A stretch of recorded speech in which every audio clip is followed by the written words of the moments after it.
Here on our channel, people's stories come to life. Stories from different eras, professions, and destinies. Each of them follows their own path, their own life woven from circumstances, challenges, and choices.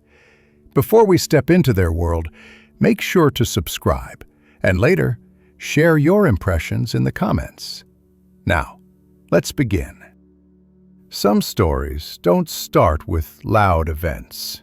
They start small, with details, with moments that seem insignificant, yet hold entire worlds within them. These are stories about people who never chose to be heroes. They simply lived, worked, made mistakes, learned from them, and kept moving forward.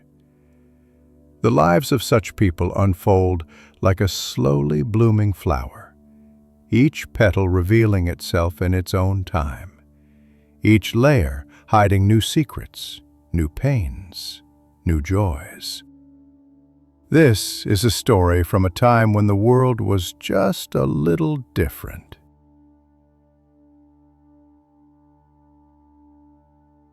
The child arrived on a Tuesday morning, when the James River mist still clung to Richmond's muddy streets.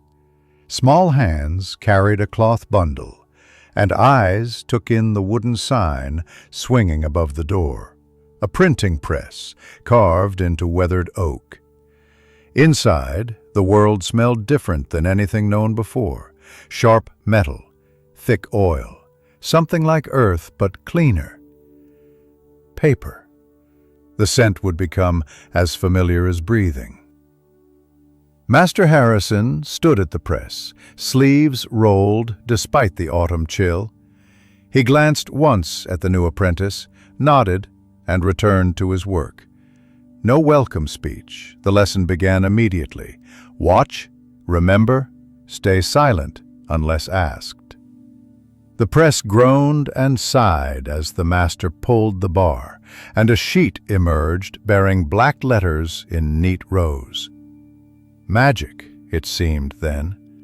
Labor, as would be learned soon enough. The first weeks passed in a blur of tasks that seemed designed to break rather than teach. Hauling water from the well, scrubbing floors already clean, sorting type by candlelight until fingers cramped and eyes burned. The other apprentices, 3 boys further along in their training, offered little kindness. Competition for the master's approval ran sharp as the tools they wielded. At night, sleeping on a mat near the press, the new arrival wondered if running away might be wiser than staying. But something held fast.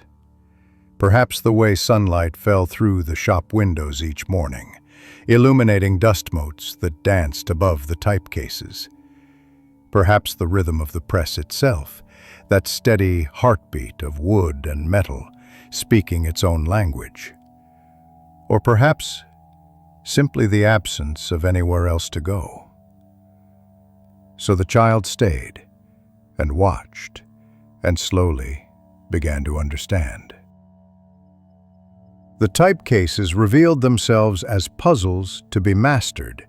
Each letter lived in its designated compartment, capital A in the uppercase, small a in the lower, hence their names, as Master Harrison explained when questions were finally permitted.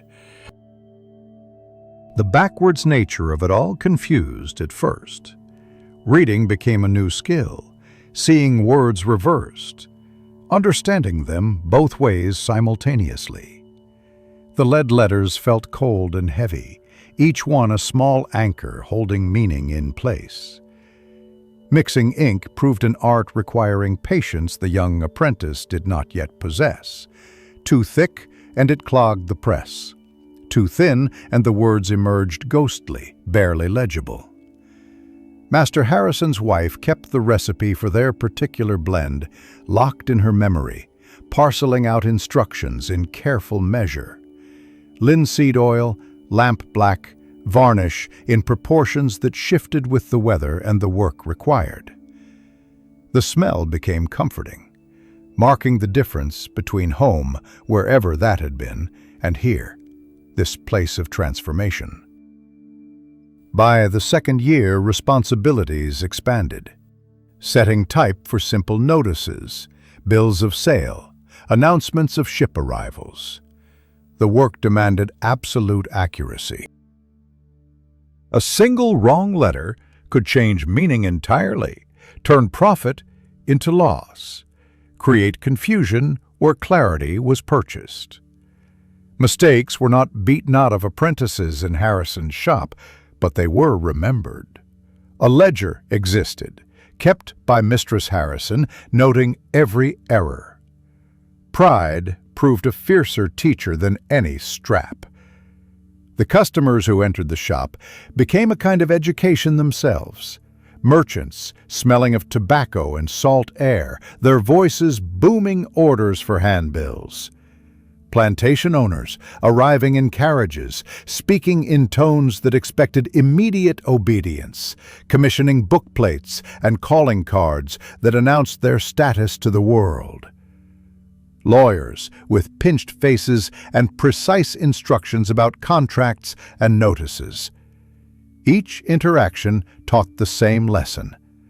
Some people mattered more than others, and a printer served them all while belonging to none.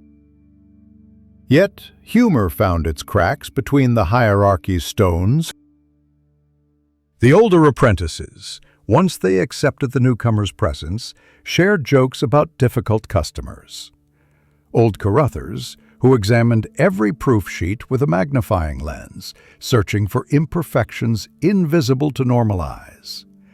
Widow Makepeace, who changed her advertisement copy 3 times before approving it, then complained about the delay. Laughter, quiet and quickly stifled, made the long days bearable. The work itself began to sing. Not immediately, but gradually, like learning a song 1 note at a time. The satisfaction of a clean impression, ink dark and even across the page.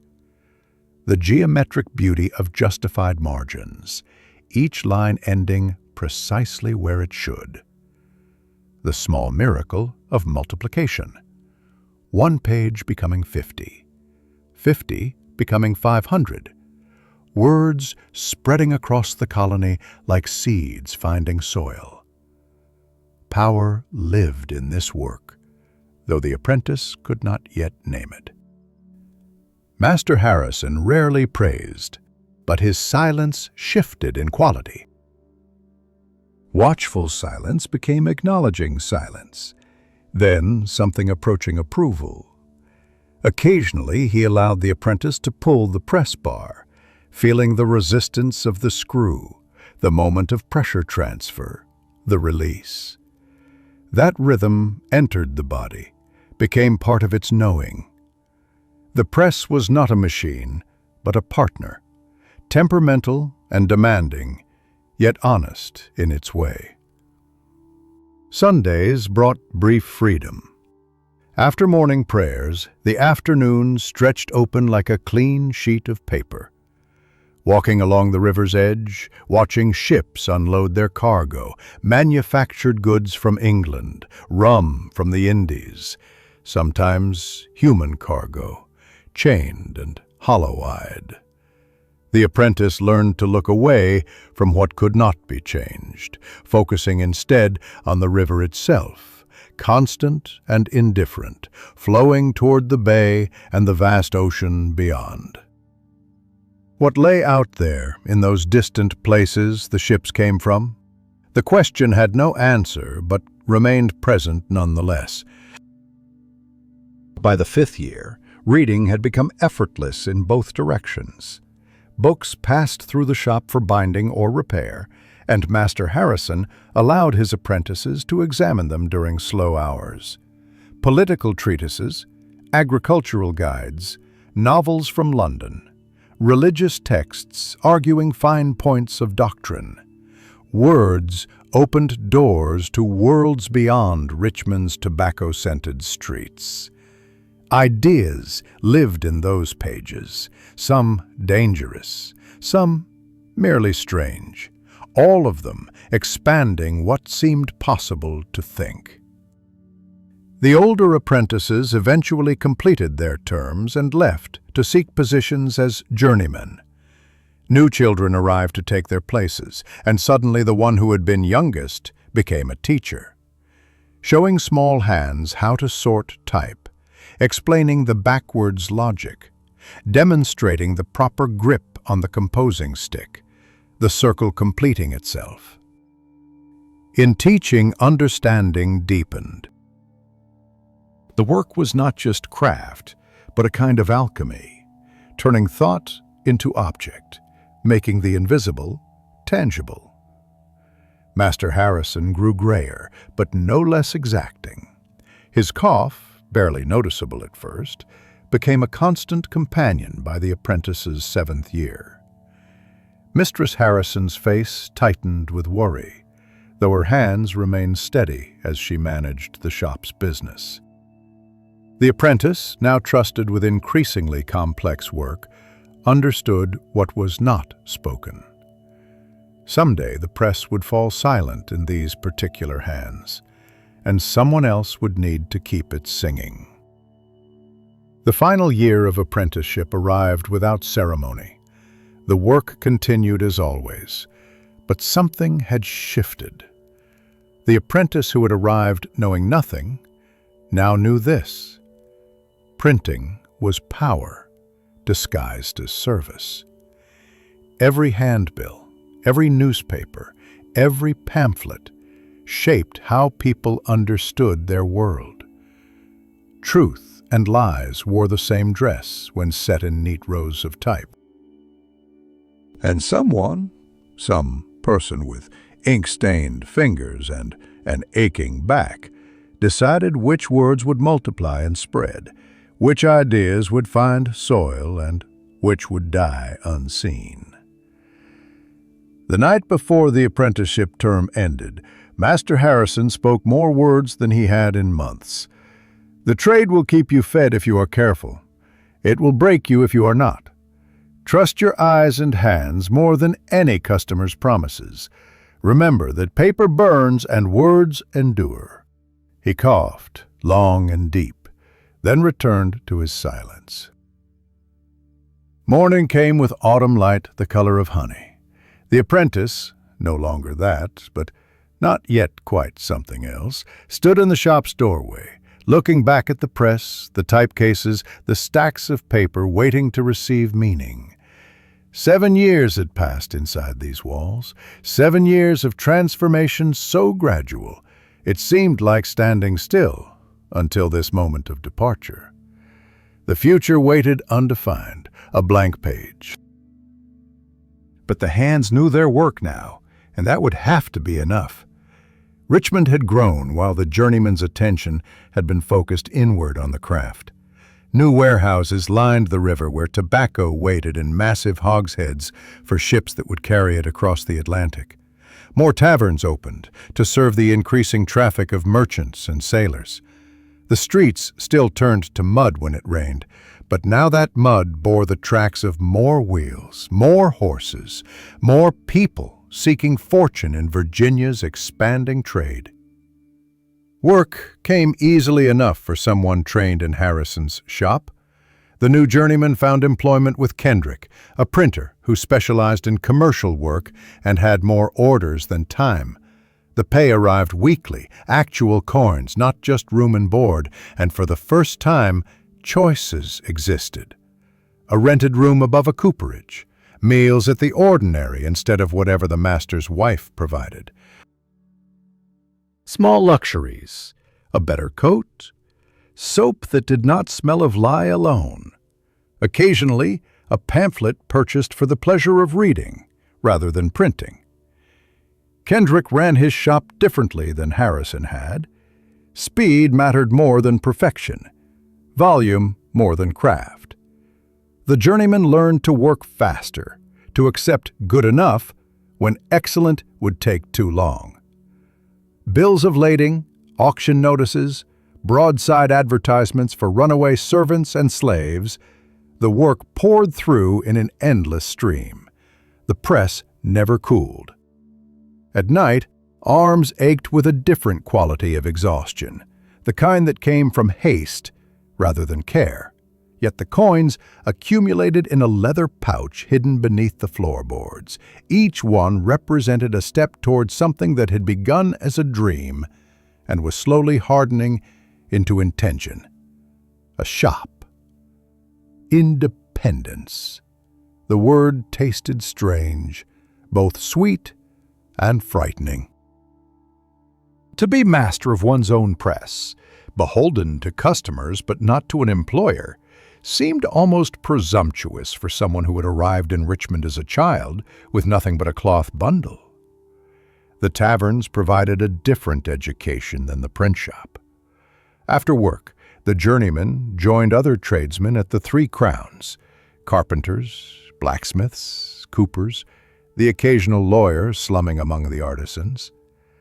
Conversations flowed with the ale. Talk of prices and politics, of tensions with Parliament over taxes and trade restrictions. The Stamp Act had come and gone, leaving bitterness in its wake. Now new troubles brewed, though most men focused on their immediate concerns: the price of bread, the reliability of debtors, whether the tobacco crop would justify the planter's optimism.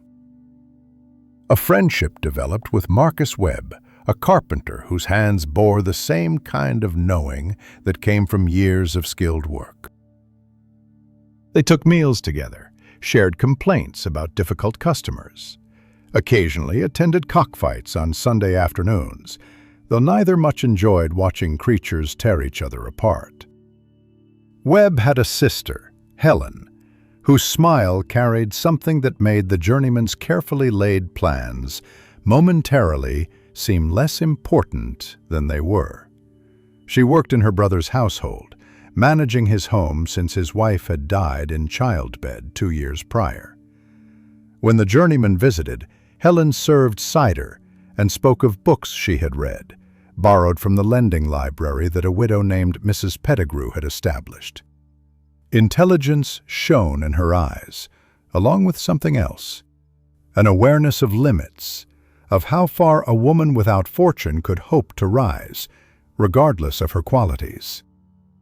The attraction grew quietly, like type being set one letter at a time, until suddenly a page was complete. Walks along the river after Sunday services, conversations that stretched longer than intended.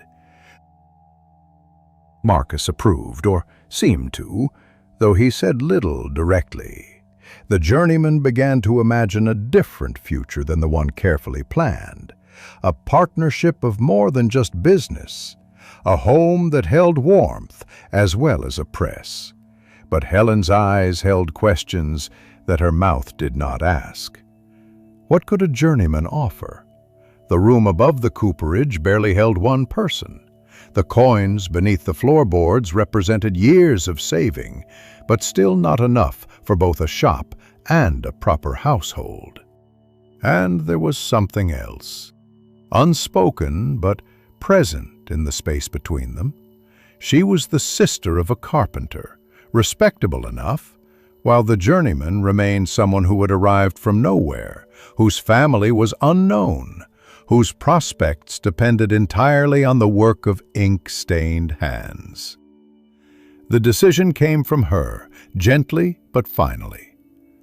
"You have a path forward," she said one evening as they stood near the river, watching the sun turn the water to copper. "I would only slow your steps." The journeyman protested, but she shook her head.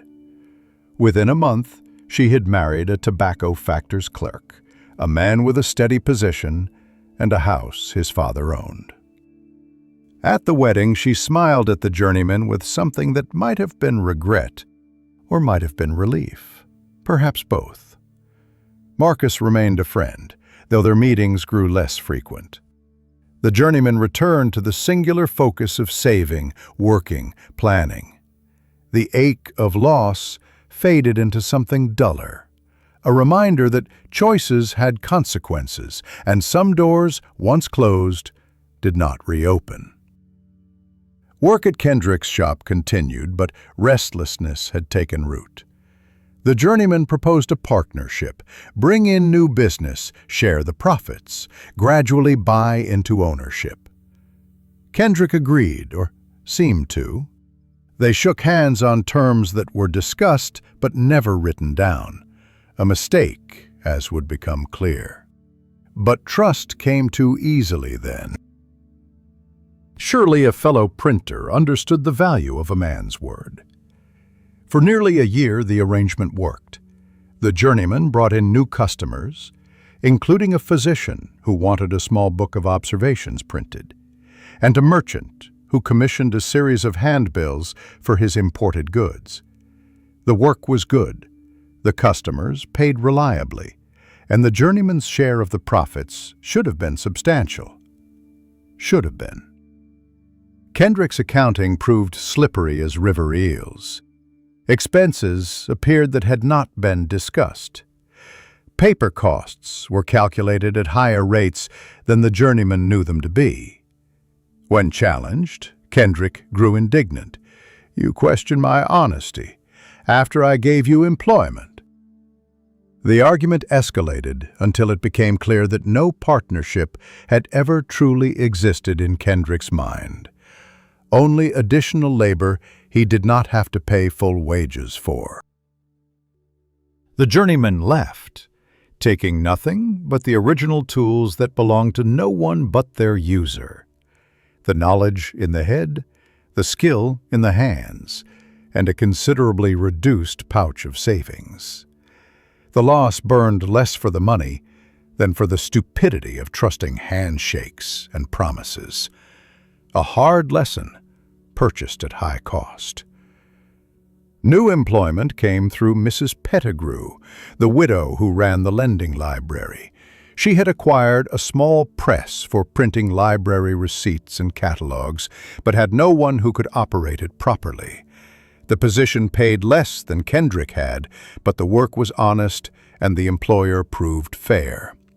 Mrs. Pettigrew treated the journeyman as a skilled professional rather than a servant, and that respect was worth something money could not measure.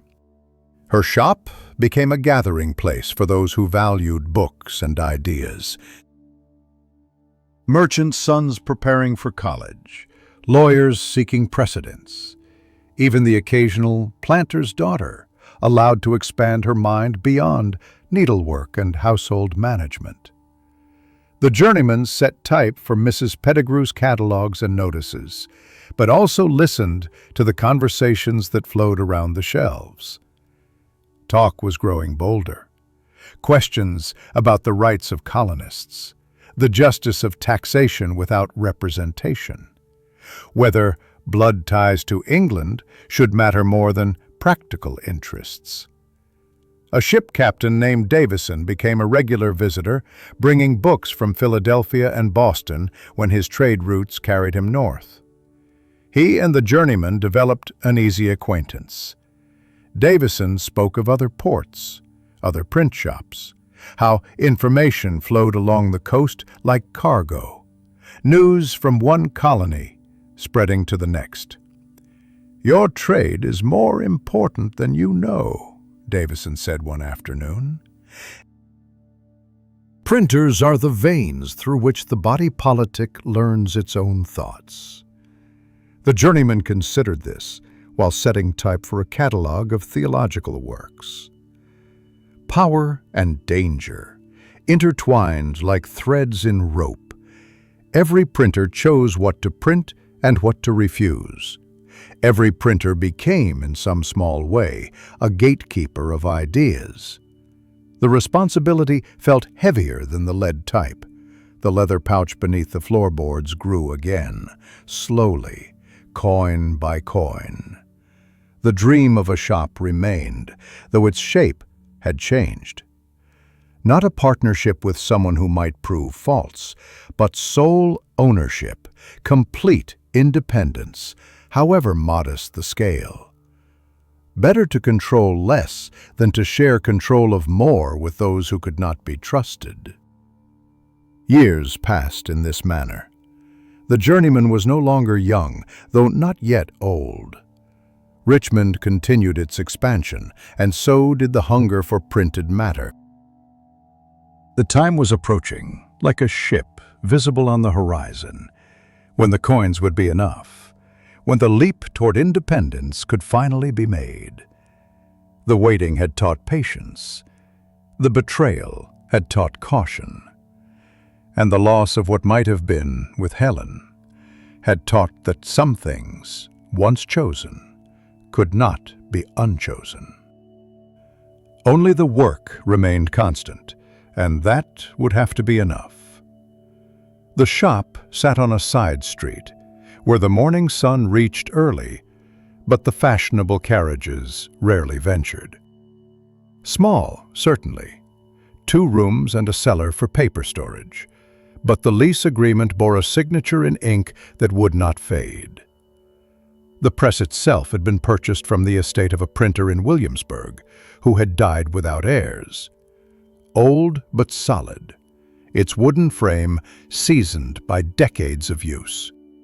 Standing alone in the empty shop that first morning, the new proprietor ran a hand along the press bed and felt the weight of what had been achieved, and what must now be maintained.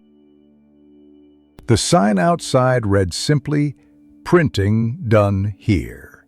No grand claims, no flourishes. Customers would judge the work, not the words promising it. The first week brought little business, a few job notices, a small order for calling cards.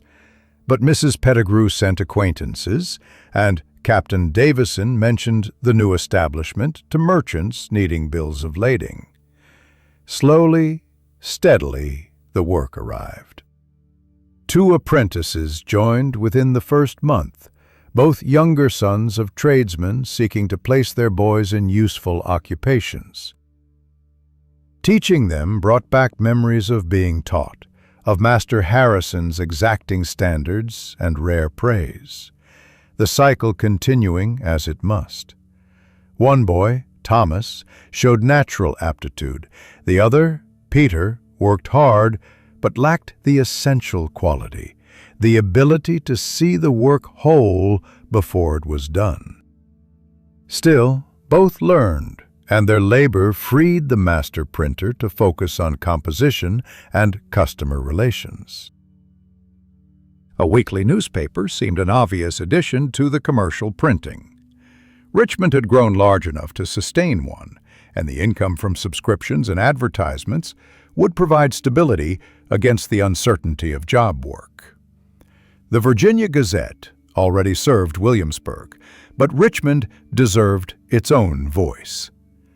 The Richmond Mercury emerged modestly. 4 pages published each Saturday, containing shipping news, advertisements, a few items of political interest, carefully chosen to offend no one who might withdraw their custom. Assembling each edition became a peculiar pleasure, selecting which items to include from the exchanges that arrived from other colonial newspapers, setting the advertisements in their neat columns. The satisfaction of seeing the week's events reduced to orderly rows of type, chaos given structure. Subscribers accumulated slowly but reliably.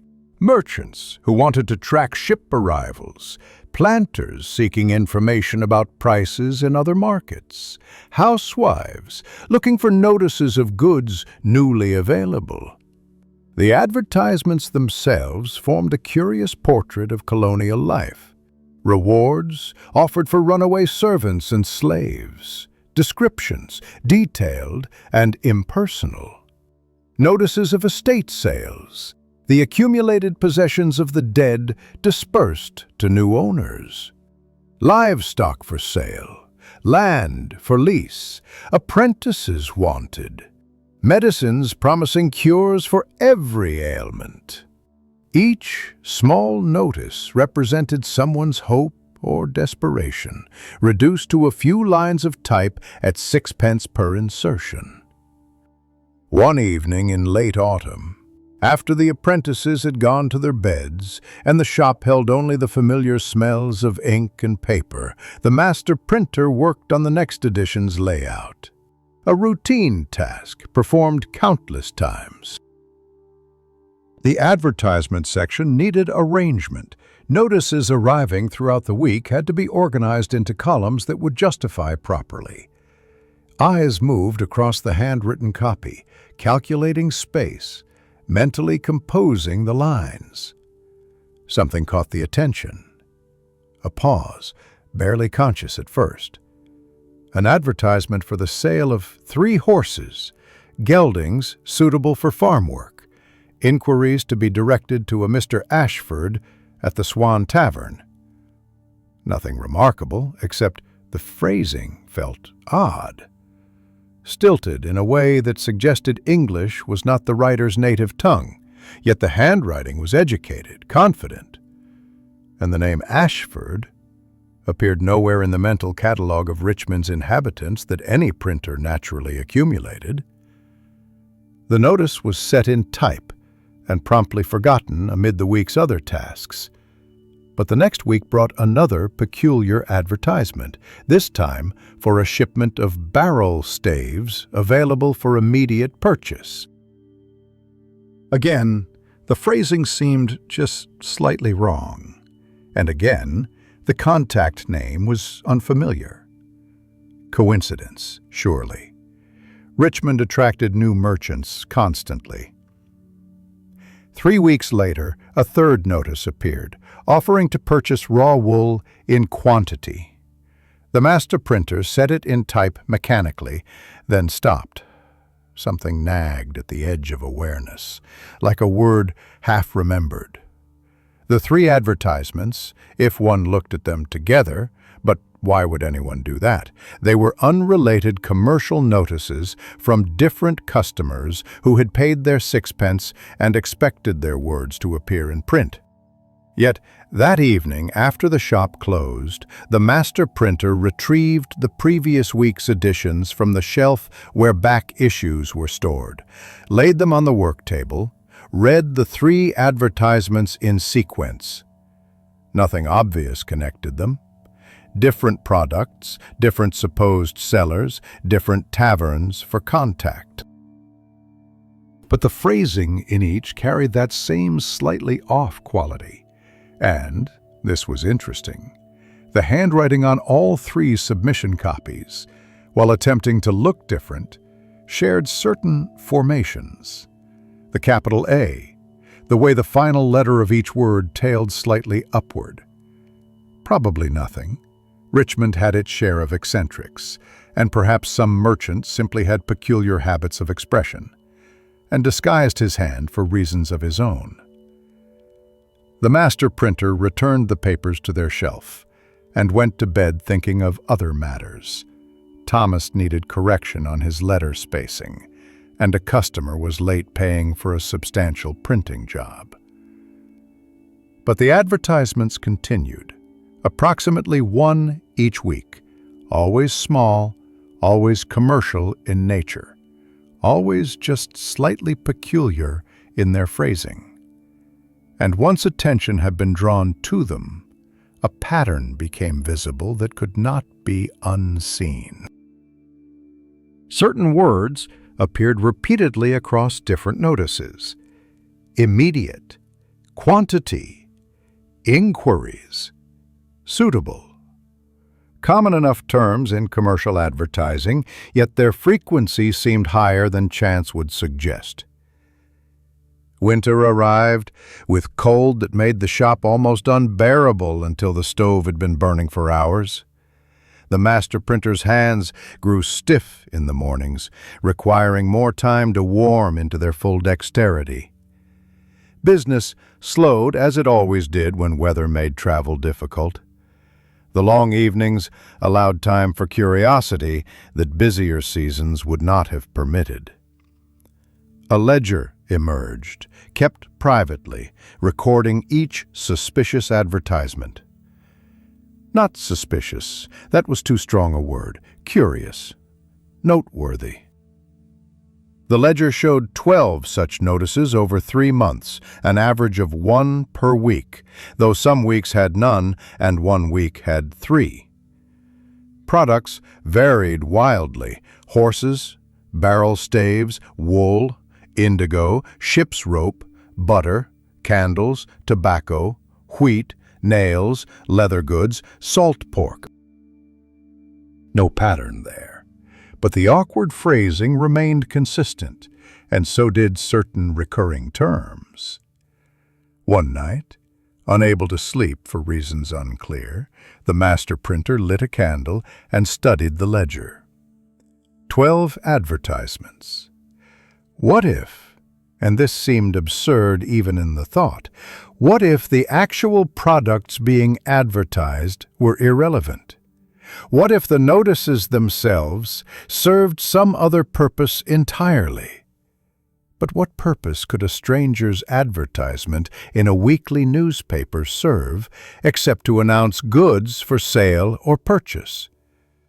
The first letter of each notice, read in sequence, spelled nothing coherent, nor did the last letters, nor any other obvious pattern. The master printer felt foolish, engaging in puzzles like a child playing at codes, yet the feeling persisted that something was present just beneath the surface of ordinary things, waiting to be recognized. A test suggested itself. The next suspicious advertisement that arrived, and somehow there was no longer any doubt that another would arrive, would be examined more carefully. Not just the phrasing and handwriting, but the timing of its submission, the manner of the person who brought it, every detail that might reveal something beyond the surface. The advertisement arrived 4 days later. Salt for sale in quantity, suitable for preserving meat. Inquiries to Mr. Blackwell at the Red Lion. The boy who delivered it remembered nothing useful about the customer, a man in ordinary clothes, neither rich nor poor, who had paid the 6 pence and left without conversation. But the notice itself, when scrutinized, revealed something new. Certain letters were darker than others, as if the pen had pressed harder or passed twice over the same lines. Accidental or intentional? In the shop's back room, by candlelight, the master printer copied out only the darkened letters: SATURDAYNIGHT.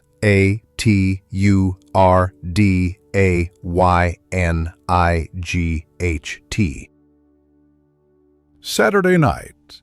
The candle flame wavered in a draught that seemed suddenly cold. This was no accident of penmanship.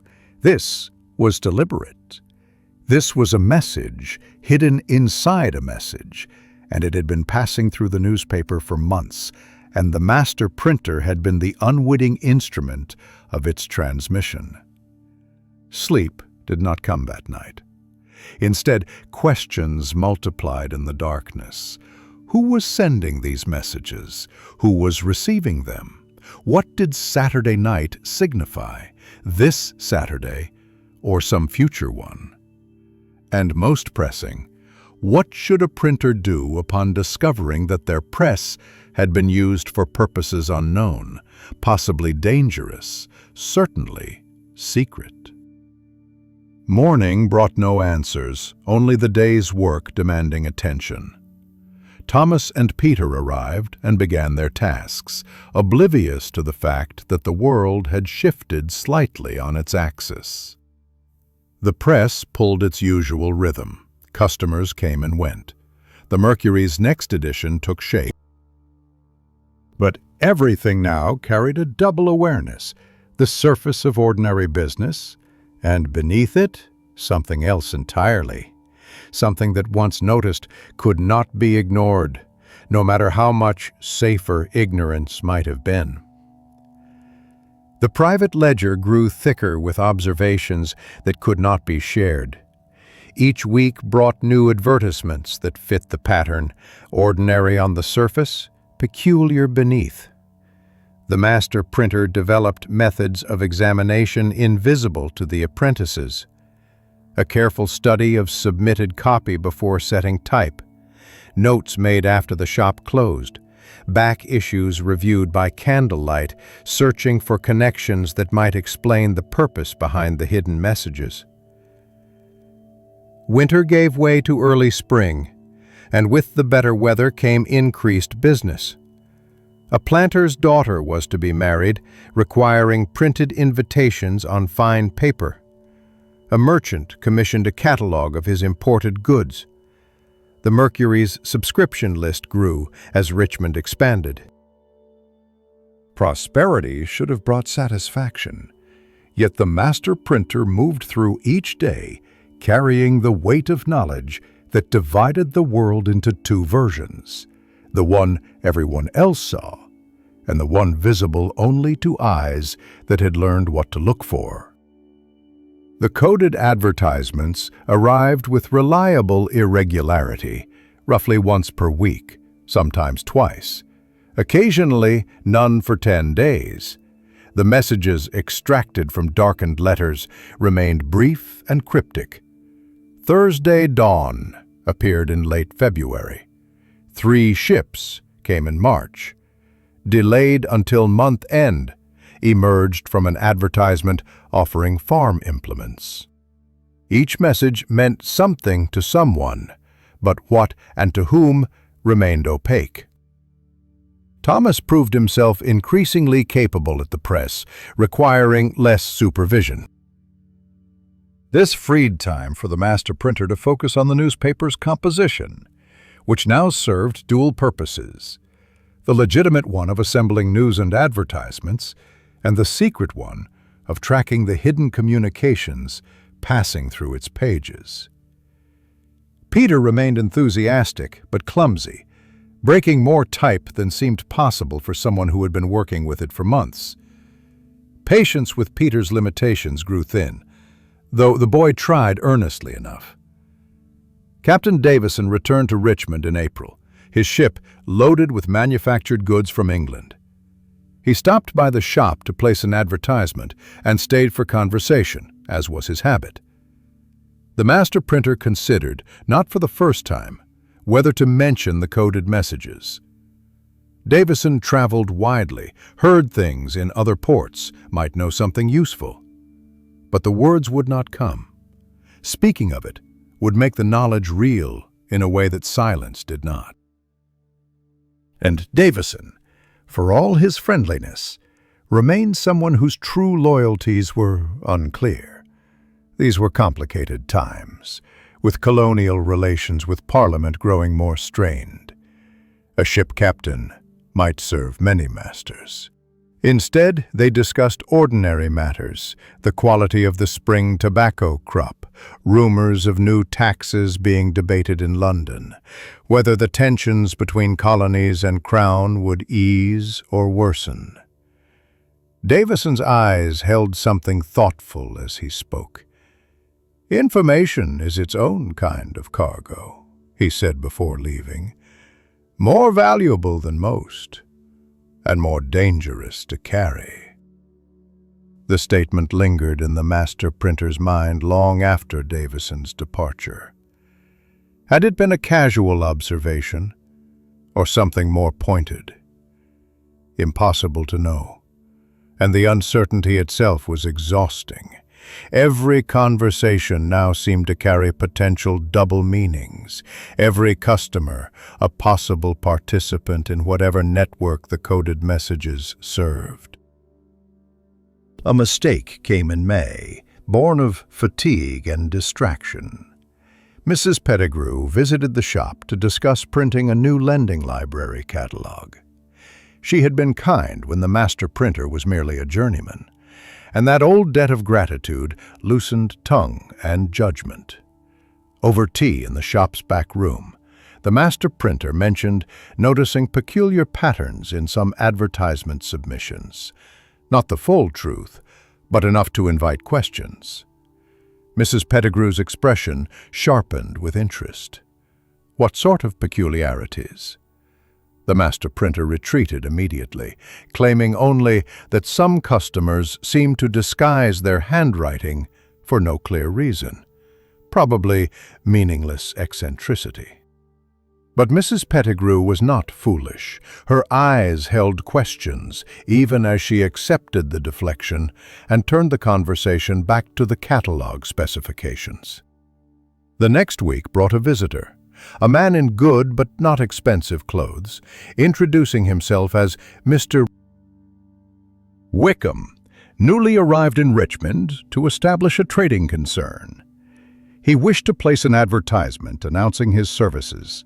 Nothing unusual in this, except for the way his eyes moved around the shop, cataloging details, and the way his questions about the newspaper's circulation seemed more thorough than a simple advertisement warranted. After he left, the master printer examined the submitted copy. Standard commercial language, no peculiar phrasing, handwriting unremarkable. Perhaps only the heightened awareness that came from seeing conspiracies in shadows. Yet that night, lying awake as had become habitual, the master printer wondered whether Mrs. Pettigrew had mentioned the conversation to anyone, and whether Mr. Wickham's visit had been as innocent as it appeared. Sleep came poorly now, haunted by questions without answers. The shop's prosperity felt hollow against the growing anxiety that accompanied each new advertisement submission. Young Peter noticed something was wrong. "Master, are you unwell? You seem much troubled." But the concern was waved away with claims of business worries and poor digestion. The coded messages continued their inexplicable pattern. "Shipment northward" appeared in June. "Contact at mill" came in July. The master printer had accumulated months of these fragments, but they formed no coherent picture. Without knowing the context, who sent them, who received them, what larger plan they served, each message remained an isolated piece of a puzzle whose final image stayed hidden. A regular customer, Mr. Cornelius, who commissioned frequent printing of his auction notices, began asking questions that felt too specific. How many copies of the Mercury were printed each week? Who received them? How far did distribution extend? Cornelius framed these as idle curiosity about the newspaper business, but his interest seemed excessive for casual conversation.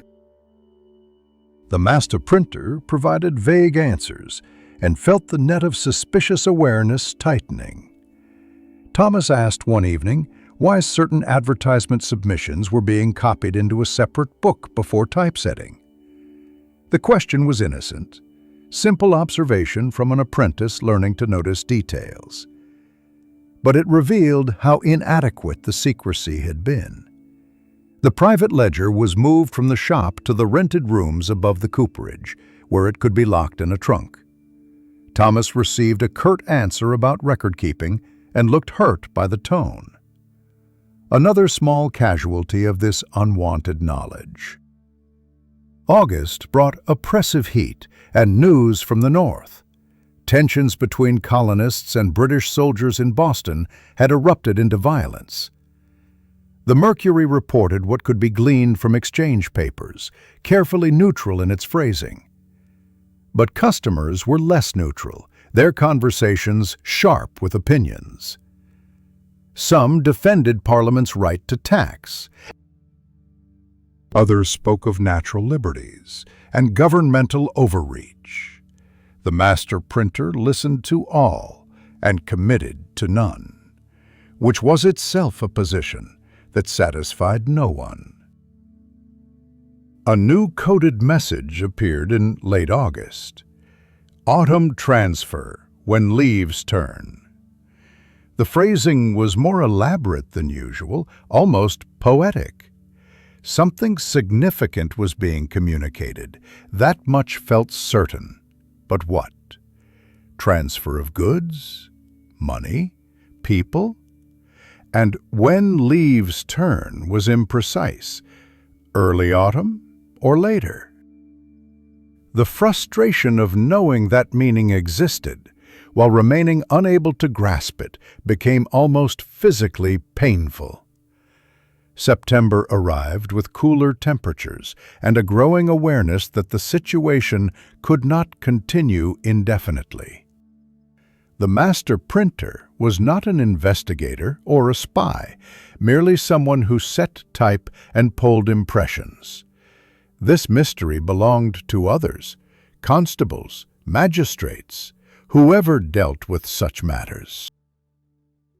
Yet, speaking to authorities meant explaining how the discovery had been made, revealing the months of private investigation, potentially destroying the newspaper's reputation for neutrality. A printer who examined advertisements for hidden meanings might find customers reluctant to submit their notices. Business could collapse from the suspicion alone. The alternative was to do nothing, continue printing the messages, pretend ignorance. But that made the master printer complicit in whatever scheme the codes served. And if that scheme proved harmful, if goods were being smuggled or information passed that led to violence or theft, how could conscience survive the knowledge of having been the unwitting instrument? Mrs. Pettigrew appeared at the shop again in mid-September, ostensibly to collect some printing she had commissioned. But her manner suggested other purposes. "I hope you found the answer to those peculiarities you mentioned," she said, her tone light but her eyes serious. The master printer managed a non-committal response, but Mrs. Pettigrew continued. "Sometimes unusual patterns emerge for innocent reasons, but sometimes they do not. If you had concerns, there are people who might listen."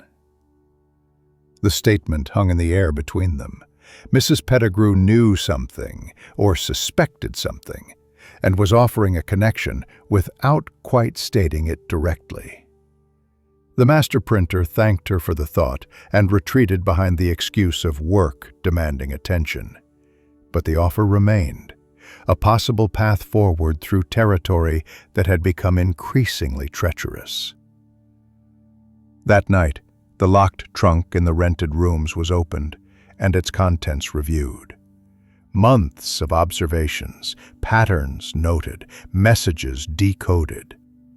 A chronicle of discovery that documented both the mystery and the discoverer's entanglement in it. Whatever decision would be made, the evidence existed. The question was whether that evidence should remain private or be shared, and with whom, and what consequences might follow either choice. The Mercury's next edition was due in 2 days. 3 new advertisements waited to be set in type, and already the master printer's eyes had identified which one contained the hidden message. "Qualified Cooper needed, immediate employment, generous terms." The darkened letters spelled out something that would be decoded later in private, added to the ledger of incomprehensible fragments. The press would turn, the papers would be distributed, and somewhere in Richmond or beyond, someone would read that advertisement and understand what it truly meant. And the master printer, caught between ignorance and action, would once again face the same paralyzing question. What should be done with knowledge that was never meant to be possessed? The autumn leaves had begun their transformation when the master printer finally acted on Mrs. Pettigrew's careful suggestion, not from courage, but from the simple mathematics of sleepless nights and deteriorating health. The face in the small mirror each morning showed someone hollowed by secrets, and the work was suffering. Thomas had gently corrected 2 errors in typesetting last week, errors the masters should have caught. Unacceptable. Mrs. Pettigrew received the visit in her lending library's back room, where afternoon light fell across shelves of Morocco-bound volumes. She listened without interruption as the master printer explained, haltingly, the discovery of coded messages and the months of private observation. When the ledger emerged from its hiding place in the printer's coat, she studied it with the same careful attention she gave to rare books requiring authentication. "You have been carrying this alone," she said finally. Not a question. Her expression held something between sympathy and concern. "There is a magistrate, Judge Carrington, who might be trusted with such matters.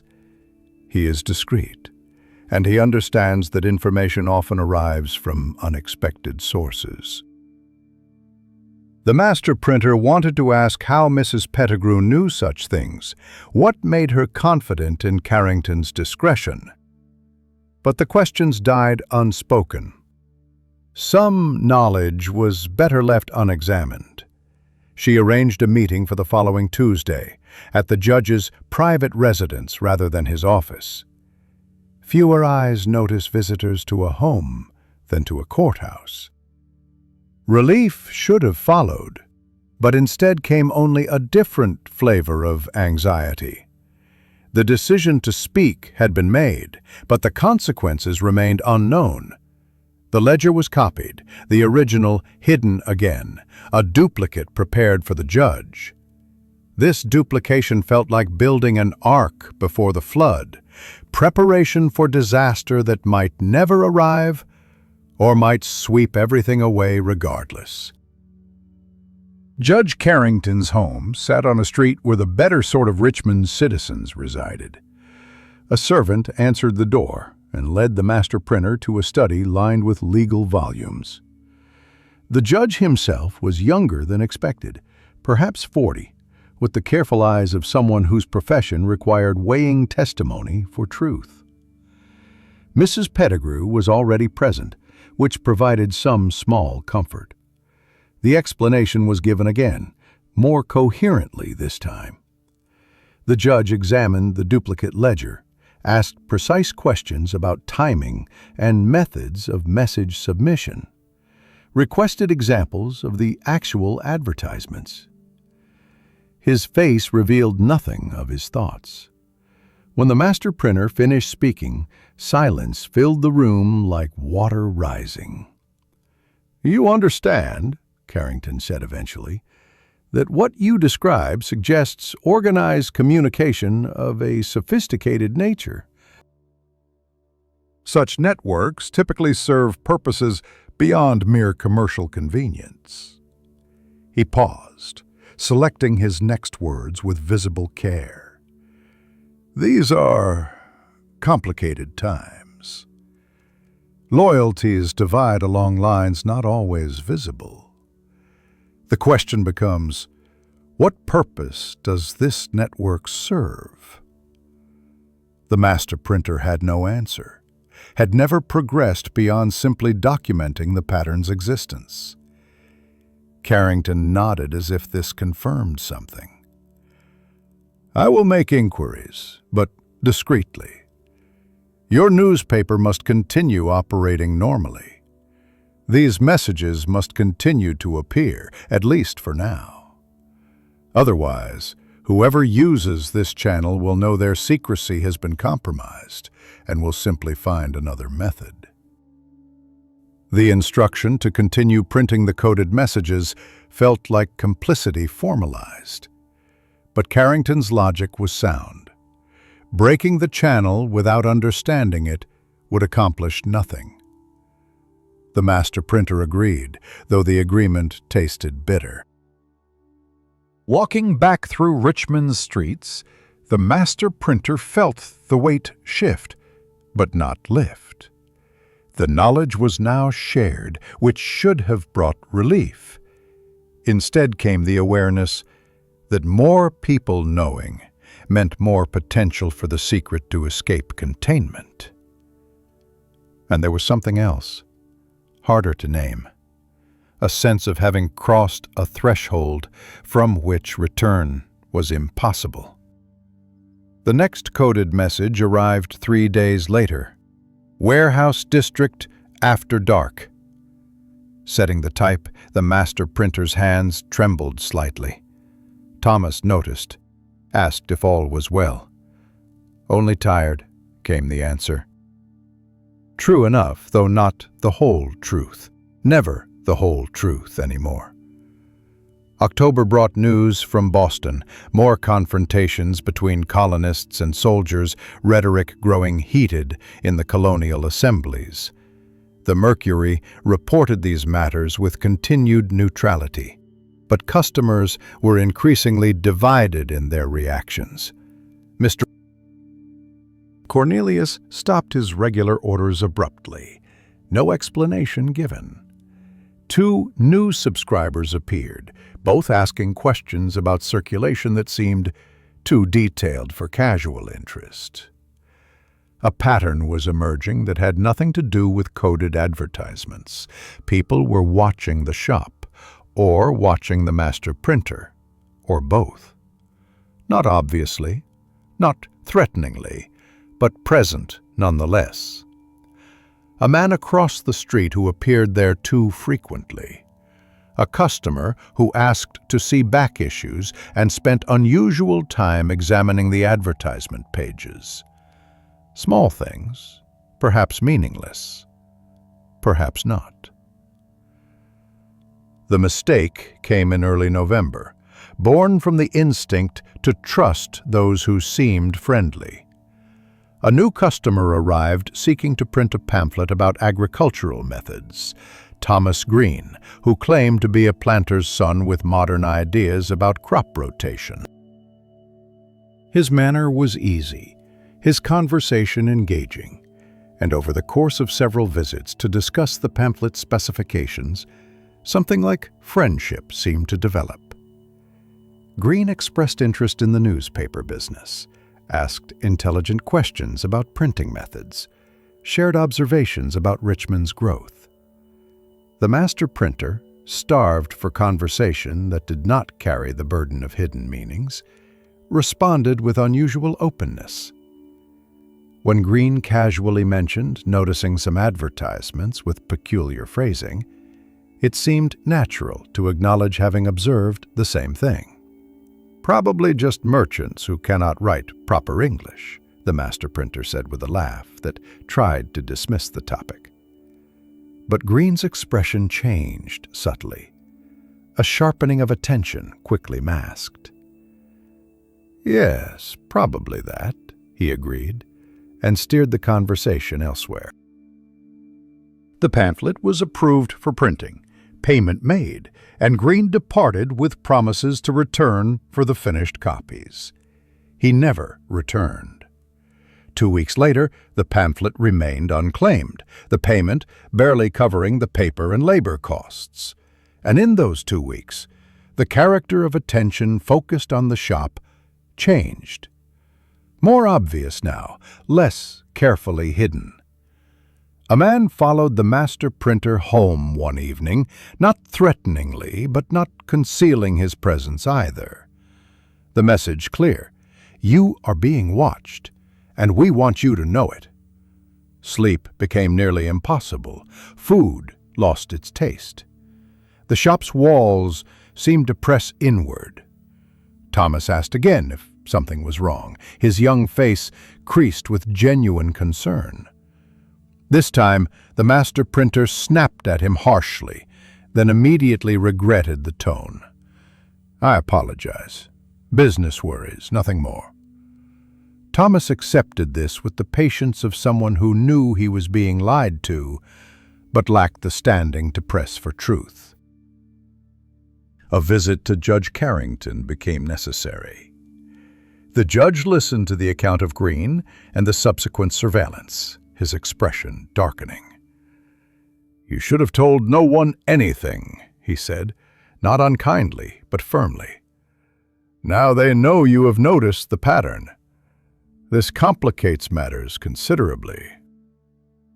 Mrs. Pettigrew, again present, spoke quietly. "Can the printer be protected?" Carrington considered this. "Protection draws attention. Better perhaps to appear unconcerned, to continue the normal routine. Give them no reason to act directly." The master printer wanted to shout that acting directly seemed precisely what was being contemplated, but managed to keep voice level. And if they move beyond watching? Carrington had no reassuring answer. Try to remain in public spaces. Avoid isolated areas, particularly after dark. I am pursuing the investigation, but these matters require time. Time. The luxury of those who were not being followed through streets, who did not feel eyes on their backs during every waking hour. The master printer left Carrington's home feeling less reassured than before the meeting. November deepened into cold that bit through inadequate clothing. The shop's stove seemed unable to heat the space properly, or perhaps the chill came from within.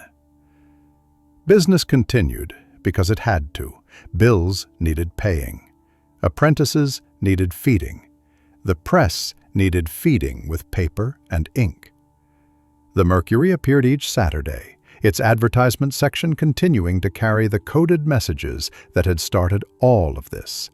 Shipment postponed appeared in late November. Contact moved to alternate came the first week of December. Each message another reminder of the network's continued operation, apparently unconcerned by whatever investigation Carrington was conducting. Or perhaps they knew, and the messages were bait, ways of monitoring who paid attention. The fear became a companion, constant and exhausting. Walking to the shop each morning, the master printer scanned the streets for familiar faces, altered routes randomly, jumped at sudden sounds. This was no way to live, yet no alternative presented itself. Speaking to Carrington had not solved the problem, but rather revealed its true scope. This was not a simple matter that would resolve quickly. Peter, the clumsy apprentice, announced he was leaving Richmond to return to his family's farm. He offered no explanation beyond saying the printing trade was not suited to him. Perhaps that was true. Or perhaps he had noticed the tension, the watching, and decided proximity was dangerous. His departure left only Thomas, whose loyalty felt increasingly burdensome. How long before the boy's association with this shop brought him trouble as well? December's cold settled into Richmond's streets and bones. The James River steamed in the mornings, fog rising like secrets made visible. The master printer developed a cough that would not clear, body rebelling against the sustained strain of fear and sleeplessness. Still, the work continued, because stopping was not an option. Still, the coded messages appeared, because printing them was necessary to whatever larger plan Carrington pursued. And still the watching continued, those unseen eyes that had become more oppressive than any direct threat. One evening, closing the shop as early darkness fell, the master printer noticed Thomas standing at the press, one hand resting on its frame. The boy looked older than his years suddenly, burdened by atmospheres he did not fully understand, but certainly felt. "Master," he said quietly, "whatever trouble surrounds this place, I will not abandon you." The loyalty should have been touching. Instead, it felt like guilt made manifest, one more person drawn into danger through simple association. The year wound toward its close, and with it came the understanding that the situation had fundamentally changed. The discovery of the coded messages had seemed like finding a puzzle to solve, but puzzles existed in books, safe and abstract. This was something else entirely, a web in which the master printer had become entangled, with threads leading in directions that remained invisible but were certainly dangerous. And somewhere in the darkness, others pulled those threads, deciding what would happen next to the foolish printer who had noticed what was meant to remain hidden. Winter brought clarity, the way ice brings definition to muddy water. The master printer had spent months observing patterns without understanding their purpose. But January delivered the missing pieces through the unlikely messenger of bitter cold and a ship trapped in frozen river ice. Captain Davison appeared at the shop on a morning when frost made the windows opaque with crystalline patterns. His ship sat immobilized in the James River, and he passed idle time visiting acquaintances. Over coffee that never quite stayed hot, he spoke of frustrations with trade restrictions, how legitimate merchants struggled, while others found ways around the regulations. "There are always those who profit from confusion," he said, warming his hands on the cup. "When law and practice diverge, the space between becomes valuable territory." The master printer listened with the attention that had become habitual, hearing words for both their surface and their potential depths. Davison continued, describing how certain goods moved along the coast despite official restrictions, how networks of communication coordinated these movements, how information itself had become a commodity worth more than the products it described. "A man who knows where inspectors will be, or when a ship will arrive, or which warehouses lack proper supervision, such knowledge is worth considerable money to the right buyers." Something crystallized in that moment. The coded messages had never been about politics or loyalty to crown or colony. They were about commerce, specifically illegal commerce, smuggling, or something adjacent to it, goods moving outside official channels, avoiding taxes and tariffs, enriching those willing to operate in the shadows, while others followed rules that existed more in theory than enforcement. After Davison left, the master printer retrieved the hidden ledger and reviewed its contents with this new understanding. Shipment northward became clear, contraband moving to other colonies. Warehouse district after dark indicated where and when transfers occurred. 3 ships told recipients how many vessels to expect. The messages coordinated a network of illegal trade, using the newspaper as a communication system, hiding in plain sight. The revelation brought no satisfaction, only a deeper exhaustion. This was not a conspiracy threatening lives or safety, merely one threatening tax revenues and commercial regulations. Yet illegal remained illegal, and the master printer's press had been the instrument of its coordination for months, possibly longer. Complicity had depth, regardless of whether violence was involved. Judge Carrington needed to know. The visit to his home came 2 days later, during afternoon hours when business supposedly demanded attention elsewhere. The judge listened to the theory, studied the ledger again with this interpretive framework, and slowly nodded.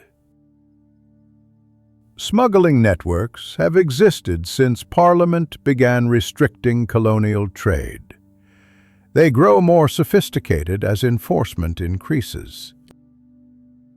Using newspaper advertisements is clever. No suspicious meetings, no intercepted letters, just ordinary commercial notices anyone might place. Mrs. Pettigrew, who seemed to be always present during these consultations, asked the question that mattered most. Can it be stopped? Carrington considered. Stopped completely? No. But this particular network can be disrupted if we understand its full extent. The messages identify coordination points, but not the participants themselves.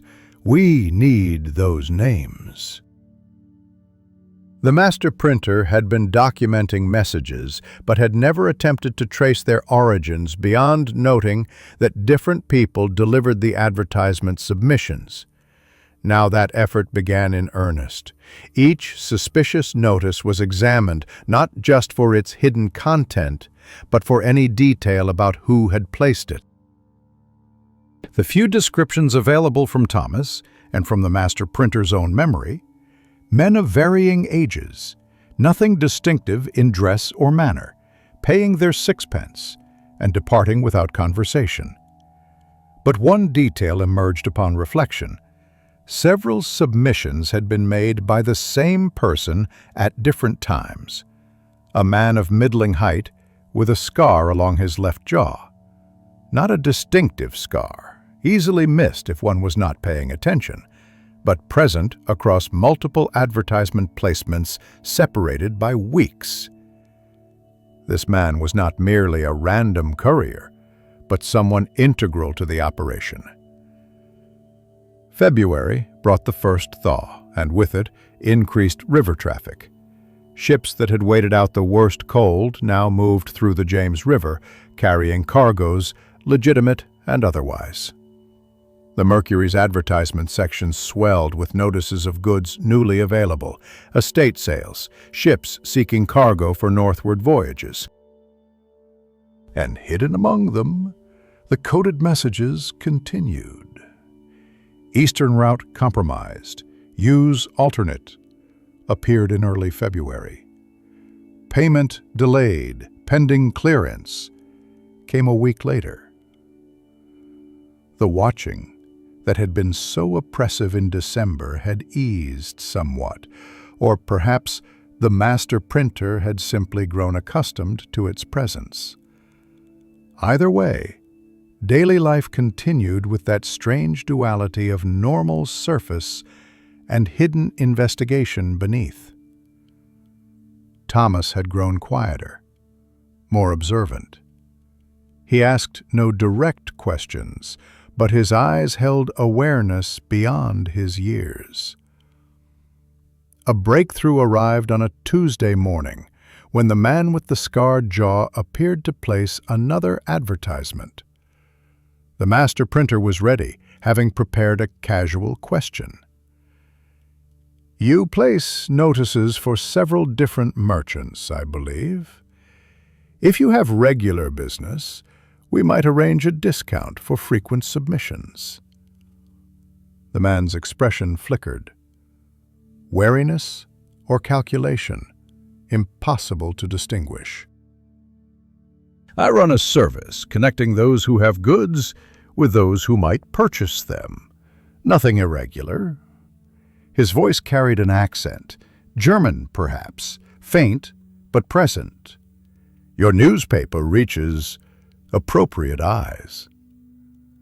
After he left, the master printer immediately noted every detail in a separate paper that went directly to Judge Carrington. The man's approximate age, his clothing quality, the scar, the accent, the exact words used. Small pieces, but Carrington had said he needed names, and this was the closest thing to identity yet obtained. Days later, Carrington sent word through Mrs. Pettigrew. The man had been identified. A factor named Ernst Mueller, who operated a warehouse near the river and handled transactions for various merchants who preferred to avoid direct involvement in their own business affairs. Perfectly legal as a profession, perfectly suited for illegal applications. The investigation was narrowing. March arrived with mud and the promise of spring. The master printer's health had improved slightly with the passing of deepest winter, though the cough lingered. Business was strong. Richmond continued growing, and the Mercury's circulation had expanded despite, or perhaps because of, the tumultuous times. People hungry for news were less particular about which printer provided it. Thomas received praise for his work, genuine praise, the first in months. The boy flushed with pleasure, and guilt twisted in the master printer's chest. This apprentice deserved a better master than one distracted by investigations and fears. Yet Thomas showed no inclination to seek another situation, his loyalty absolute in the way of young people who choose their attachments with complete commitment. The coded messages began changing in character during March, more frequent, more urgent in their hidden content. Increase quantity before restrictions tighten appeared mid-month. Final shipments before summer came the following week. Something was shifting in the network's operations, some external pressure forcing changes. Carrington confirmed this when the master printer visited again. Parliament is discussing new trade restrictions, possibly new enforcement mechanisms. Those who profit from circumventing regulations are accelerating their activities before the opportunity narrows. He paused, then added, "Which means we need to act soon. The network is most visible when it is most active." The plan took shape over several meetings. The master printer would continue printing the messages normally, but Carrington's men would observe the locations and times indicated in the coded content. Not arrests immediately. First, they needed to map the full extent of the network, identify all major participants. Then, coordinated action across multiple points simultaneously, collapsing the operation before it could scatter and reform. April brought warmth and the execution of the plan. The master printer watched from necessary distance as events unfolded. A warehouse observed at the time indicated in a coded message. Men arriving with wagons, loading goods marked for one destination but clearly intended for another. Names recorded, faces noted. The same process repeated at different locations over 2 weeks. A patient gathering of evidence that seemed agonizingly slow, but was, Carrington assured, necessary for ensuring legal proceedings would hold. Ernst Mueller was followed from his warehouse to meetings with merchants, ship captains, warehouse operators. The network's structure emerged like a drawing receiving its final lines, a web centered on Miller, but extending to perhaps 20 individuals, coordinating the movement of contraband goods worth substantial sums. Not the largest such operation, Carrington noted, but significant enough to warrant prosecution. The master printer participated only by continuing to print the mercury, continuing to set the coded advertisements in type, maintaining the appearance of normalcy that allowed the investigation to proceed undetected. It felt like the smallest possible contribution, yet Carrington insisted it was essential. Without your newspaper as their communication channel, they would scatter. You are the thread holding the net together until we are ready to draw it closed. Late April brought the culmination. Simultaneous actions at multiple locations, warehouses searched, goods seized, men detained for questioning. The Mercury reported it in the following Saturday's edition as a crackdown on illegal trading activities, naming no names pending legal proceedings, keeping its own role entirely absent from the account. Customers read the article with varying reactions, some approving of law enforcement, others grumbling about governmental overreach, most simply noting it and moving on to other news. Ernst Mueller was among those detained, the man with the scarred jaw who had walked into the print shop multiple times carrying his carefully coded messages would face charges of facilitating smuggling operations. Others in the network faced similar accusations. The legal proceedings would take months, possibly years, but the network itself was broken. The master printer felt nothing resembling triumph, only a vast exhaustion, and beneath it, something that might eventually become relief. The watching stopped. The fear that had been constant companion for months gradually loosened its grip. The shop returned to its ordinary rhythms, setting type, pulling impressions, teaching Thomas the finer points of the craft. Normal life, though the master printer now understood that normalcy was itself a kind of gift, one that could be lost more easily than gained. Judge Carrington visited the shop in early May, ostensibly to place an advertisement, but actually to express gratitude. "You provided essential assistance to this investigation. The Commonwealth owes you a debt." The master printer wanted none of it. No debt, no gratitude, only a return to obscurity. Carrington seemed to understand. "Your role will remain unrecorded, but know that you acted rightly when action was required." After he left, the master printer stood at the press, one hand resting on its frame as Thomas had done months earlier. The craft remained, words made physical, information multiplied and distributed. That work continued regardless of who used it or how. A printer's responsibility was to the accuracy of the impression, the cleanliness of the type, the quality of the product. The rest belonged to forces larger than one person with ink-stained hands could control or perhaps even fully understand. Summer settled over Richmond with the weight of warm wool, humid and thick. The master printer had thought the network's collapse would bring immediate peace, but instead came the slow, complicated process of consequences. Legal proceedings began in June, drawing attention the master printer had hoped to avoid. The Mercury reported on the trials with careful neutrality, noting charges and testimonies without commentary. Readers had no reason to connect their local printer with the investigation that had preceded the arrests. Yet within Richmond's smaller circles, connections were drawn. Mrs. Pettigrew visited one afternoon and mentioned, carefully, that certain people understood how the authorities had identified the smuggling network's communication method.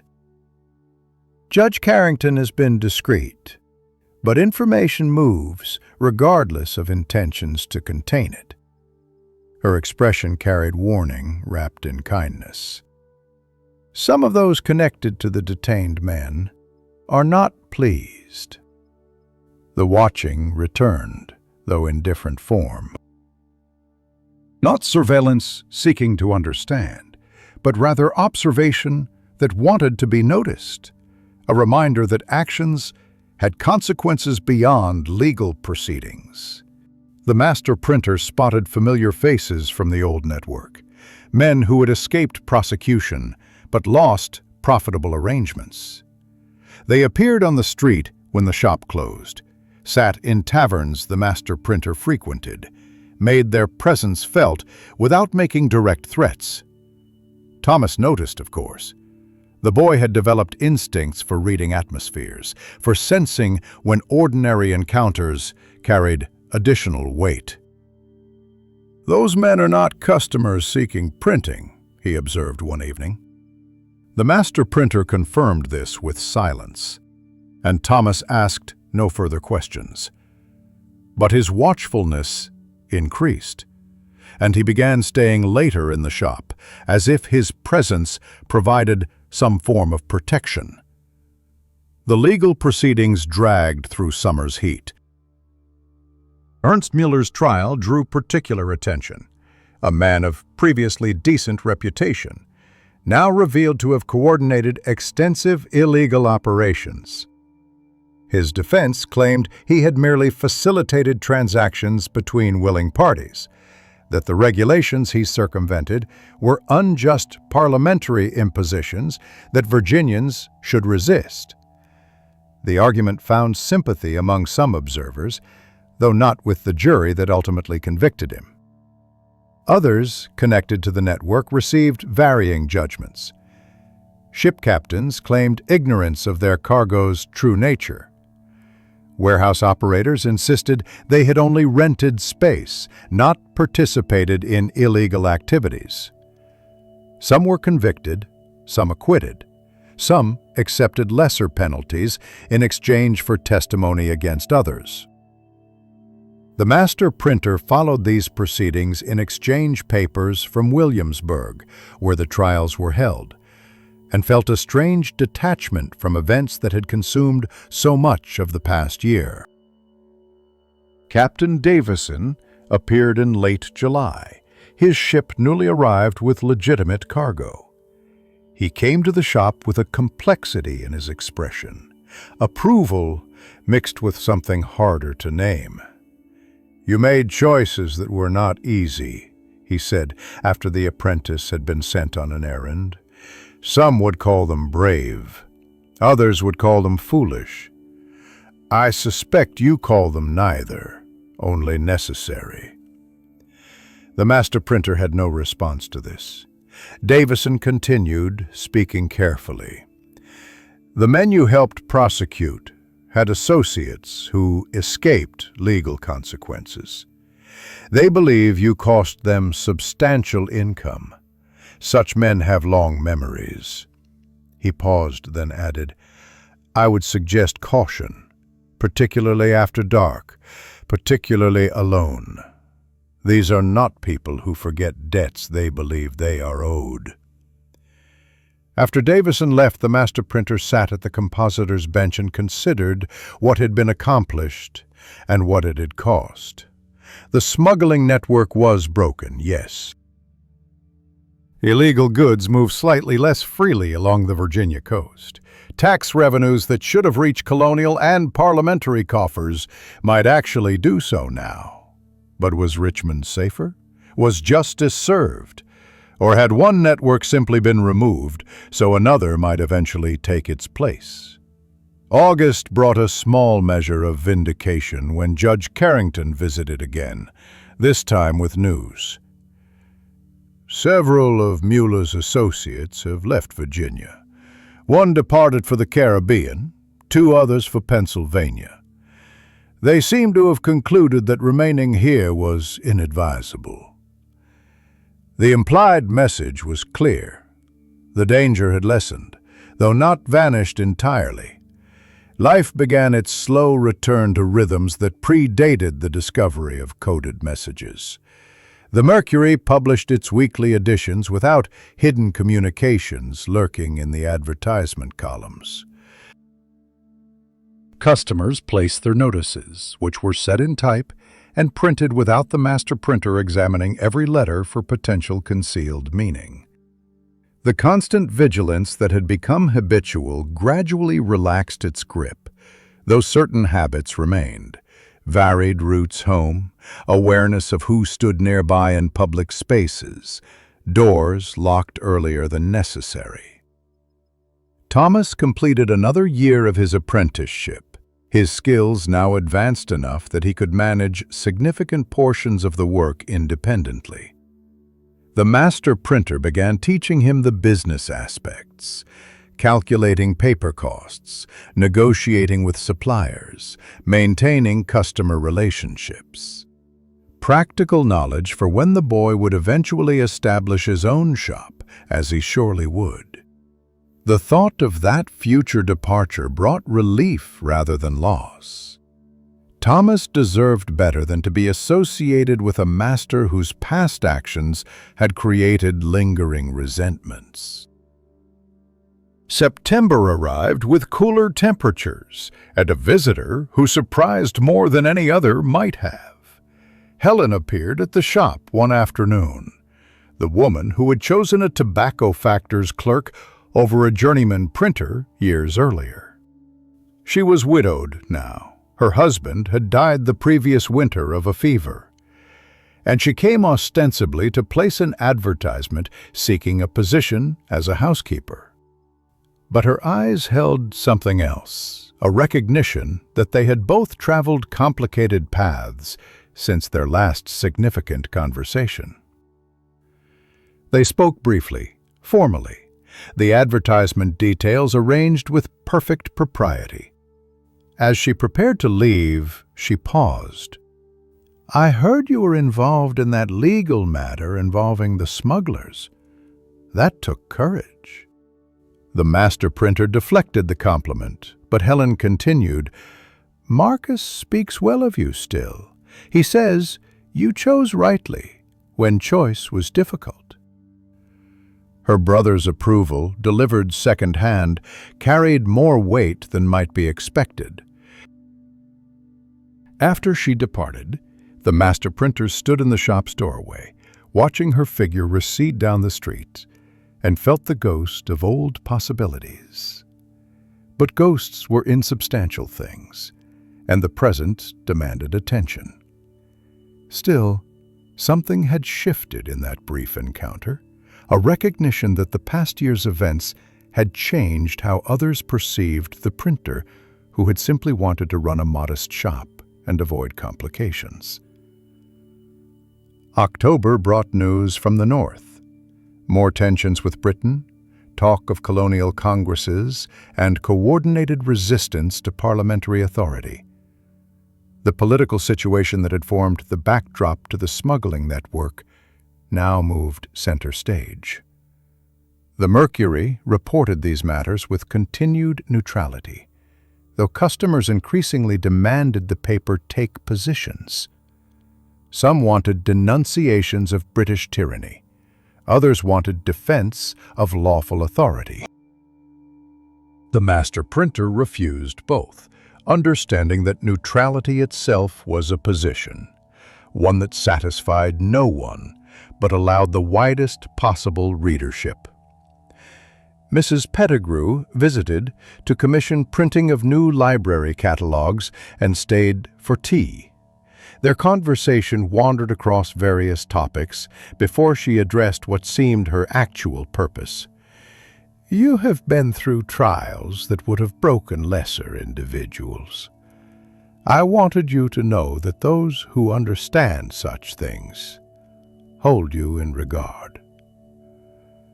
The master printer accepted this awkwardly, uncomfortable with praise for actions that had felt more like stumbling than heroism. She continued more seriously, "There may come a time when your particular experience and skills are needed again. Not immediately, but as the political situation develops, those who can manage sensitive information carefully become valuable." The master printer wanted to refuse any future entanglement, but Mrs. Pettigrew raised a hand. "I ask nothing now. Only that you remember the possibility, should circumstances require it." November brought the first frost, and a letter from Judge Carrington, written in his precise legal hand. Ernst Mueller had been sentenced to 5 years' imprisonment and substantial fines. Others received lesser sentences or were released with penalties paid. The legal proceedings were largely concluded. Carrington's letter ended with a sentence that seemed both conclusion and benediction. "You have served justice well, and may now return to your craft with conscience clear." The master printer folded the letter and placed it in the locked trunk, where the ledger of coded messages remained hidden. Conscience clear seemed optimistic, but perhaps time would accomplish what immediate aftermath could not. The shop continued its work. The Mercury published each week. Thomas grew increasingly capable, and Richmond moved through its seasons with the particular amnesia cities practiced regarding their own dramas. By December, the watching had stopped entirely. The men whose resentment had manifested in unwelcome presence had apparently concluded that whatever revenge they might seek was not worth the additional attention it would bring. Or perhaps they had simply moved on to other concerns, other opportunities for profit in the complicated spaces between law and practice.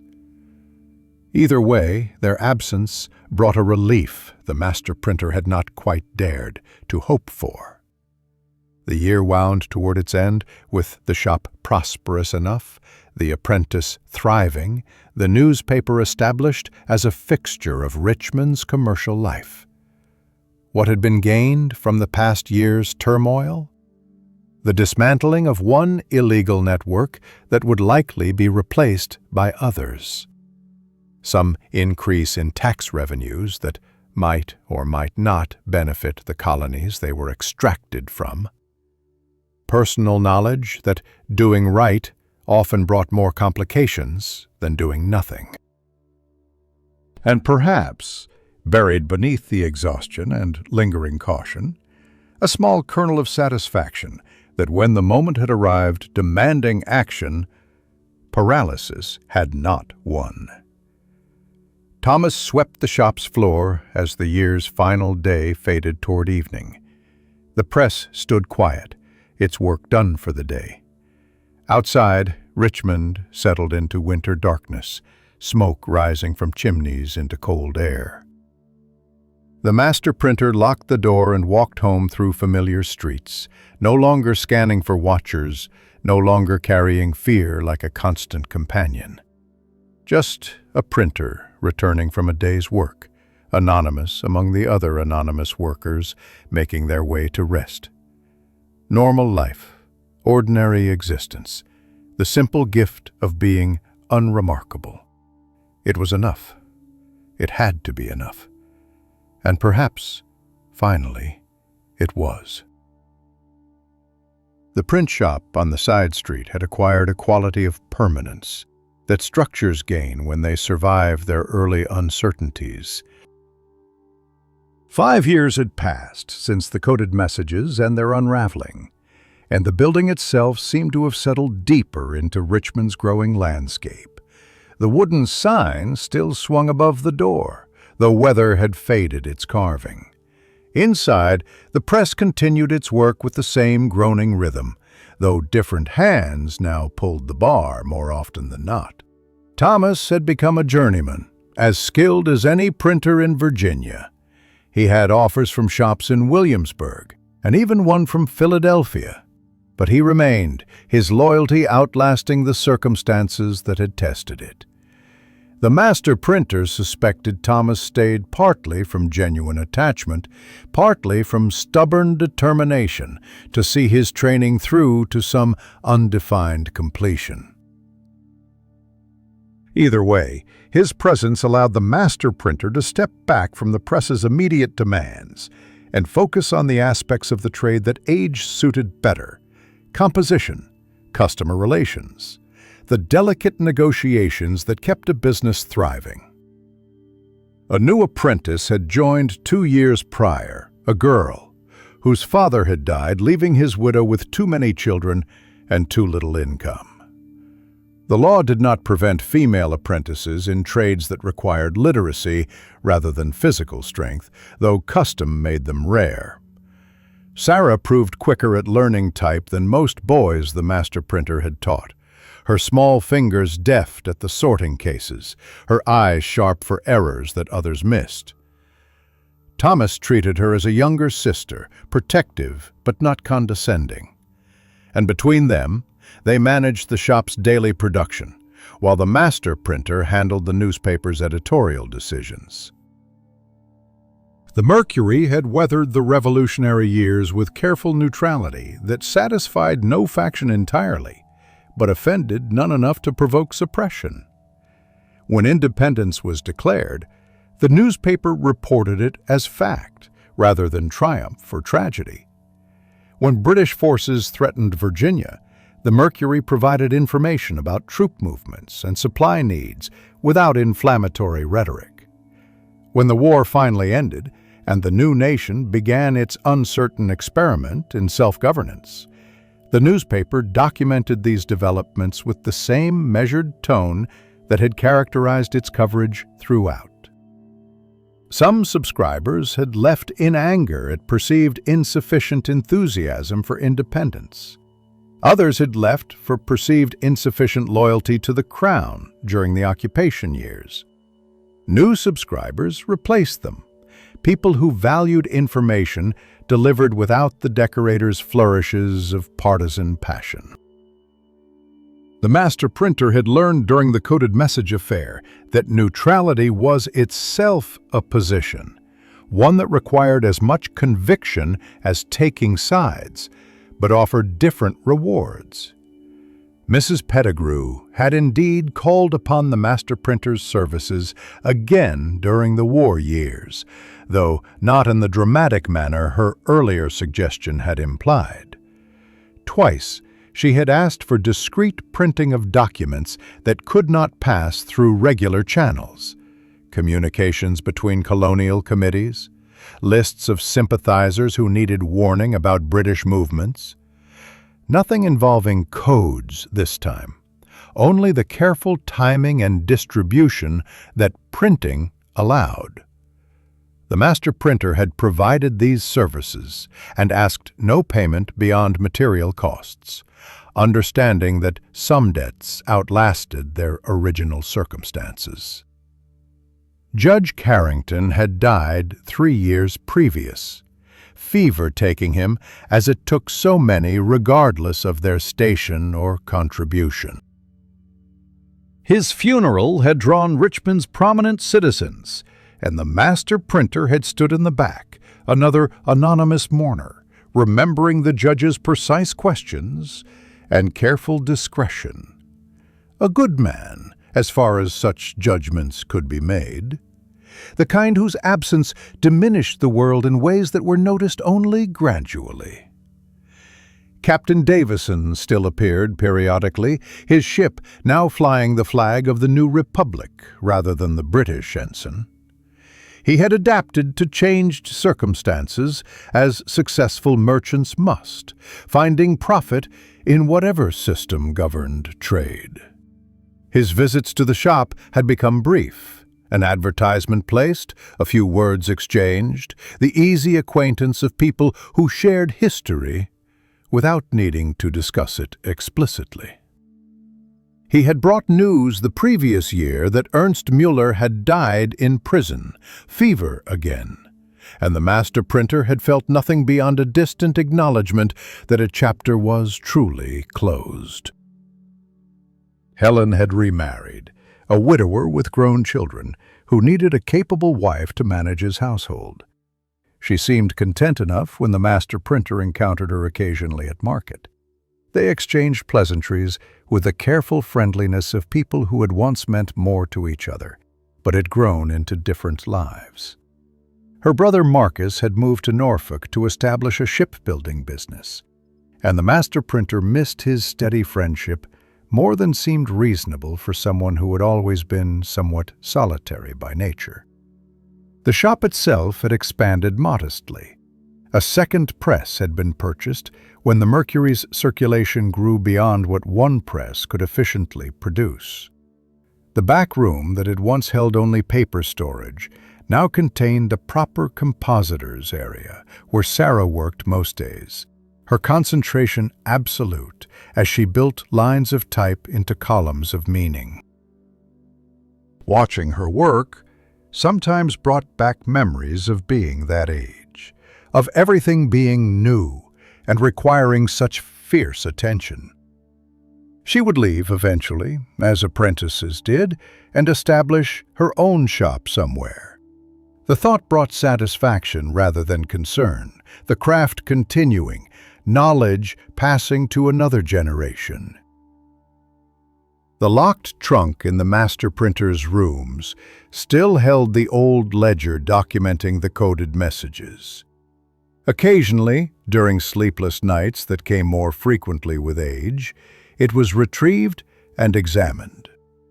The pages had yellowed, the ink faded slightly, but the careful notations remained legible. A record of discovery, of investigation, of the strange path that had led from simple curiosity to entanglement in matters larger than one person's comprehension. Reading it now produced a peculiar doubled vision, recognition of the fear and confusion that had accompanied those months, but also a strange gratitude for having been tested and having, more or less, met the test. The shop's daily rhythms had become deeply familiar, comfortable in the way a well-worn coat fits perfectly. Morning arrival as dawn light reached through the windows, the stove lit, paper counted, type sorted from the previous day's distributed forms, Sarah appearing punctually, Thomas arriving shortly after with news gathered from his morning walk through Richmond's streets. Customers throughout the day, some regular, some new, all requiring the same careful attention to their needs and the translation of those needs into printed reality. Afternoons brought the newspaper work, the assembly of each week's edition from the raw material of events and advertisements. This remained the master printer's particular domain, the selection and arrangement that gave structure to the week's happenings. No coded messages lurked in the advertisement columns now, or if they did, they were someone else's secret to discover. The master printer examined each submission only for accuracy and appropriateness, no longer searching for hidden meanings beneath ordinary words. Evenings came earlier now, or seemed to, though this was age's perception rather than actual changes in daylight hours. The walk home took longer, required more awareness of uneven cobblestones that had once been navigated without thought. The rooms above the cooperage had been exchanged years ago for a small house 2 streets from the shop, modest, but sufficient for one person's needs. A housekeeper came twice weekly to manage cleaning and laundry, a luxury that seemed justified by the shop's success. Supper was often taken at the Ordinary, near the market, where other tradesmen gathered to share news and companionship. The conversations flowed around politics and trade, weather and family matters, the particular concerns of people whose hands produced useful things. The master printer participated less than formerly, content mostly to listen and observe. There was satisfaction in this, being part of a community without needing to be prominent within it, contributing without demanding recognition. The new nation was finding its shape slowly, experimenting with governance structures, and trying to balance the competing demands of liberty and order. The master printer followed these developments with professional interest, but without the passion that animated younger citizens. Having lived through the complications of one dramatic period, there was less appetite for the drama of another. Let others debate constitutional fine points and factional alignments. The press would print whichever side paid for printing, and that democratic impartiality seemed as close to principle as the trade required. Sarah asked questions sometimes about the shop's history, about what Richmond had been like before the war, about how the Mercury had managed to survive when other newspapers had folded. The master printer answered with carefully edited versions, leaving out the coded messages and the investigations, focusing instead on practical matters, customer relations, quality control, the economics of maintaining steady work. Some stories were not meant for sharing, particularly with young people who needed to learn the craft's fundamentals before being burdened with its complications. Thomas knew more, having been present during some of the events, but he too maintained silence about that period. Perhaps he understood that certain knowledge was valuable precisely because it remained private. Or perhaps he simply had grown into the discretion that the printing trade required. The understanding that printers saw and heard much that was not their business to repeat. Either way, his silence was a gift the master printer had never asked for, but appreciated nonetheless. Spring arrived with a particular intensity it brought to Virginia, everything greening at once, the river losing its gray winter aspect and reflecting the sky's renewed blue. The shop's windows stood open to admit breezes that carried the mingled scents of tobacco, river water, and the countless small industries that made Richmond function. The press continued its rhythm, Thomas and Sarah working in comfortable coordination, and the master printer stood in the doorway between the shop and the street, watching Richmond move through its daily business. What had been learned from all those years? That information was power, certainly, but power of an ambiguous kind that could serve any purpose. That doing right often brought no reward beyond private satisfaction, and sometimes brought complications that lasted long after the right action was completed. That neutrality was not cowardice, but rather a difficult position requiring its own kind of courage. That most of history happened in shadows, away from the grand narratives that people preferred to tell themselves. But also this, that ordinary work, done well and consistently, was its own form of integrity. That teaching the craft to young hands was a kind of immortality, more reliable than fame or fortune. That a community of tradespeople supporting each other through seasons of difficulty and prosperity was worth more than individual achievement. That a modest shop on a side street, producing clean impressions and serving customers fairly, contributed something real to the world's functioning. The sun moved through its afternoon arc, and the shop's shadows lengthened across the floor. Sarah pulled an impression, examined it with the critical eye that marked someone who would excel at the trade, and nodded with satisfaction before setting it to dry. Thomas consulted with the customer about specifications for a commissioned pamphlet, his manner professional and assured. The master printer watched them both and felt something that might have been contentment, or might have been simple exhaustion of the kind that came from having lived long enough to see patterns complete themselves. The evening would come, and with it the walk home, the simple meal, the gradual settling into rest. Tomorrow the shop would open again, the press would resume its song, and the work would continue as it had and would, regardless of who stood at its mechanism. The craft was larger than any individual practitioner, and that was perhaps the final lesson, that the work mattered more than the worker, that the words printed would outlast the hands that set them in type. Outside, Richmond moved through its early evening, people heading home or to taverns, shops closing their doors, the day's business concluded. The master printer stepped back into the shop and closed the door, the brass bell above it ringing its small announcement. Inside, everything was familiar and right. The smell of ink, the ordered cases of type, the press waiting patiently for tomorrow's work.